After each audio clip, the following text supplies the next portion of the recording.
I'm 79 years old. I have more money than I can spend, a house with 4 empty bedrooms, and 3 children who treat me like an ATM with a heartbeat. The saddest sound in the world is when your daughter calls after 6 months of silence, and the first thing she says isn't, "How are you, Dad?"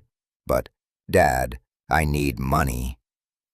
I taught my children that success means dollars, and love is spelled EASH. I taught them that the most important thing a father can give is a check, and now they learned the lesson too well. Now that's all they want from me. Let me tell you how I got here. I grew up dirt poor. I mean poor, poor. Holes in my shoes, poor. Ketchup sandwich for dinner, poor. I watched my daddy work himself to death in a factory, and we still couldn't keep the lights on half the time. I was 12 years old when the bank took our house. I remember sitting on the curb with our furniture piled up on the lawn, watching my mama cry while the neighbors pretended not to look. I made myself a promise that day. I said, "My kids ain't never going to feel this. My kids ain't never going to know what it's like to be poor. I'm going to make so much money that money ain't never going to be a problem." And I kept that promise. Lord knows I kept that promise. I started a construction company when I was 23, worked 1 6-hour days, slept 4 hours a night, missed birthdays, missed Christmas mornings, missed everything, but I built that company. By the time I was 40, I was a millionaire. By 50, I had more money than my daddy made in his whole life. I gave my kids everything, private schools, brand new cars when they turned 16, college paid for, not a penny of debt, down payments on their first houses, weddings that cost more than most people make in a year. And you know what I thought? I thought I was being a great father. I thought I was breaking the cycle. I thought I was giving them the gift I never had. But here's what I actually did. I taught them that my value as a father was measured in dollars. Let me tell you about my son, Marcus. Marcus is 47 now, lives in Atlanta, big house, nice job, 2 kids I barely know. When he was 10 years old, he asked me to come to his science fair. He'd been working on this project for weeks, a volcano, baking soda and vinegar. He was so excited, kept telling me about it every night at dinner. The day of the science fair, I had a meeting with a potential investor. Big deal. Could have meant $1 million contract. I told Marcus, "Son, Daddy can't make it today, but I'll make it up to you." You know how I made it up to him? I gave him a $100 bill. $100 to a 10 old in 1988. I thought I was being generous. He took the money, didn't say nothing, just took it and walked away. And that became our relationship. Every time I missed something, I'd write a check. Every time I wasn't there, I'd buy something. Every time I should have shown up, I'd send money instead. By the time he was 18, he stopped expecting me to show up at all. He just expected the check, and I kept sending them. Because that's what I knew how to do. That's what I was good at. Marcus calls me maybe 3, 4 times a year. Christmas, his birthday, Father's Day, sometimes. And every single call follows the same pattern. "Hey, Dad, how you doing?" "I'm good, son. How you doing? How's the grandkids?" "They're good. They're good. Hey, Dad, I wanted to talk to you about something."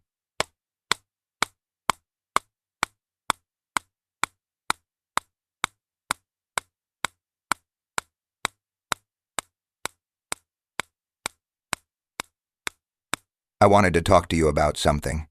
And my chest gets tight, because I know, I always know, the roof needs fixing. It's going to cost $15,000. Marcus Jr. got accepted to that private school. It's $30,000 a year. My car broke down. I need a new one. And I say yes. Every single time, I say yes.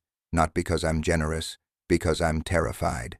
Terrified that if I say no, if I stop being useful, he'll stop calling altogether. The money is the only thing keeping us connected, and we both know it, and neither of us knows how to change it. Let me tell you about my daughter, Patricia. Patricia is 44, Lives in California. She's a therapist, if you can believe that. Helps other people with their family problems while treating her own father like a bank. When she was 16, she wanted to talk to me about something. She'd been having problems at school. Some boy broke her heart. She was crying, needed her daddy. I was on a business call. I held up one finger, just a minute, and kept talking. The call went long, an hour, maybe more. When I finally hung up, she was gone. Went to her room. Locked the door. I knocked. "Patricia, honey, Daddy's done now. You want to talk?" She said. "No, Dad. It's fine. I'm fine." But she wasn't fine. I knew she wasn't fine. You know what I did? I slid a credit card under her door. My American Express.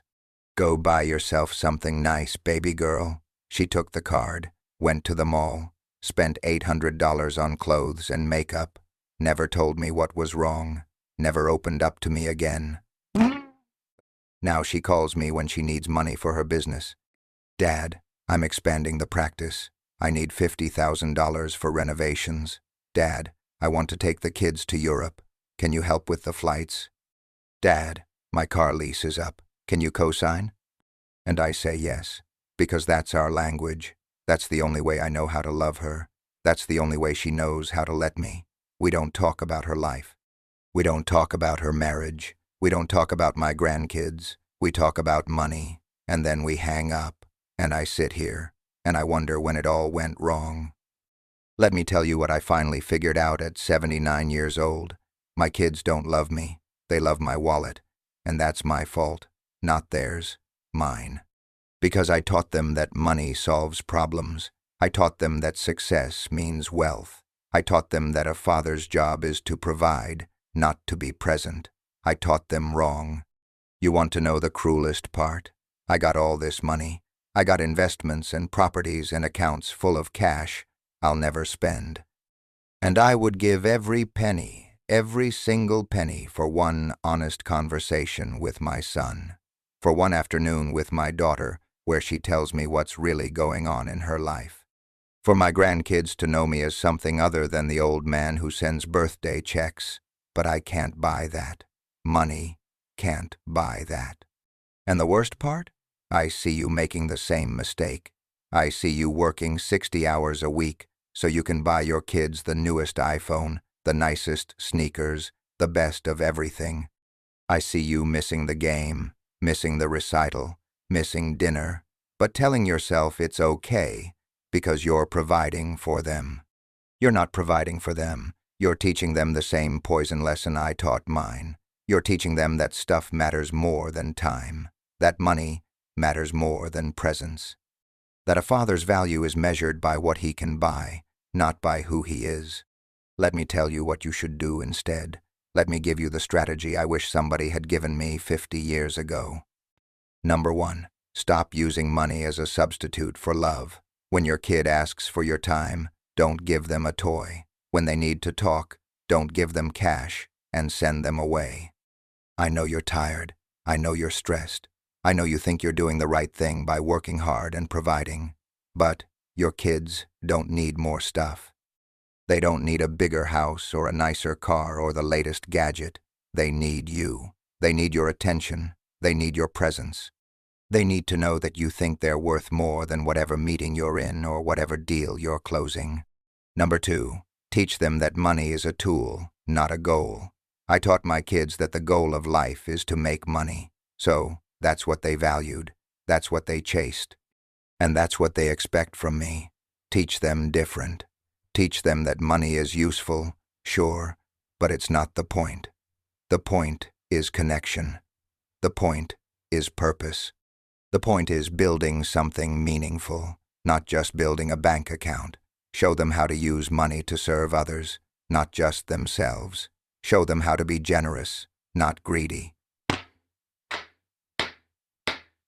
Show them that the richest person in the room isn't the one with the most money, it's the one with the most love.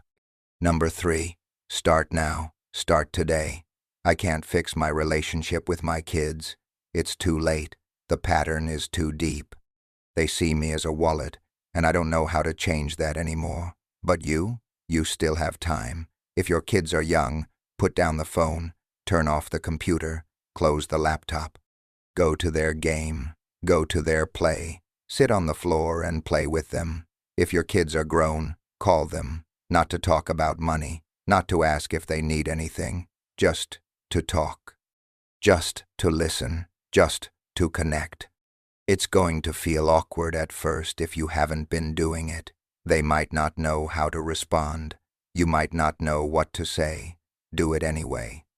Because the alternative is sitting where I'm sitting, 79 years old, rich as hell, and lonely as hell. I got 3 kids who call me when they need money and ignore me when they don't. I got grandkids who know me as Papa who sends checks and nothing more. I got a big house full of expensive furniture and empty rooms, and I got nobody to blame but myself. Don't make my mistake. Don't teach your kids that your value is measured in dollars. Teach them that your value is measured in minutes, in moments, in showing up. Because I promise you, when you're old like me, you won't be sitting here wishing you'd worked more hours or made more money. You'll be sitting here wishing you'd held your daughter when she cried, wishing you'd gone to your son's science fair, wishing you'd built a relationship instead of a bank account. The money don't mean nothing when you're S.